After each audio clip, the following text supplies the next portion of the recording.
লেবু শরীরের বিষাক্ত পদার্থ বের করে দেয়। কলায় ভাইরাস প্রতিরোধে শক্তিশালী উপাদান রয়েছে। জাম রক্তে সুগারের ভারসাম্য বজায় রাখে। আপেল বিষণ্ণতা ও উদ্বেগ কমায়। গাজর ত্বক ও চুলের সৌন্দর্য বাড়ায়। আঙ্গুর ফল ব্রেইনের শক্তি বাড়ায়। কমলালেবু সাইনাস ও শ্বাস-প্রশ্বাস প্রক্রিয়ার জন্য ভালো। আনারস চর্বি কমায় ও পাকস্থলীর স্থিতিস্থাপকতা বজায় রাখে। তরমুজ মূত্রবর্ধক ও কিডনির সুস্থতা সহায়ক। পেস্তা বাদাম ব্লাড প্রেসার কমায়। চেরি হার্ট ও রক্ত সঞ্চালন প্রক্রিয়া ভালো রাখে।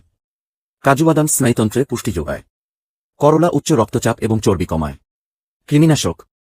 দৃষ্টিশক্তি ভালো রাখে। রক্তশূন্যতা দূর করে। মাথা ব্যথা কমায়। ম্যালেরিয়ায় স্বস্তি দেয়। তারুণ্য ধরে রাখে। ত্বক ও চুল ভালো রাখে।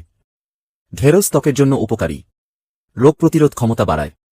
রক্তশূন্যতা দূর করে। হাড় মজবুত করে। কচুরমুখী উচ্চ রক্তচাপ কমায়। এনার্জি ধরে রাখে এবং ক্লান্তি দূর করে। খাদ্য হজমে সাহায্য করে। ত্বকের লাবণ্য ধরে রাখে। পটল কোষ্ঠকাঠিন্য দূর করে। কোলেস্টেরল ও ব্লাড সুগারের মাত্রা কমায়। অতিরিক্ত ওজন দূর করে। ত্বকের লাবণ্য ধরে রাখে। কাঁকরোল রক্তশূন্যতা দূর করে। দৃষ্টিশক্তি উন্নত করে। কোলেস্টেরল কমাতে সাহায্য করে। ক্যান্সার প্রতিরোধে সাহায্য করে। বরবটি ক্যান্সারের সম্ভাবনা কমিয়ে দেয়। খারাপ কোলেস্টেরল দূর করে। হাড়ের ঘনত্ব বৃদ্ধি করে। আয়রনের ঘাটতি পূরণ করে।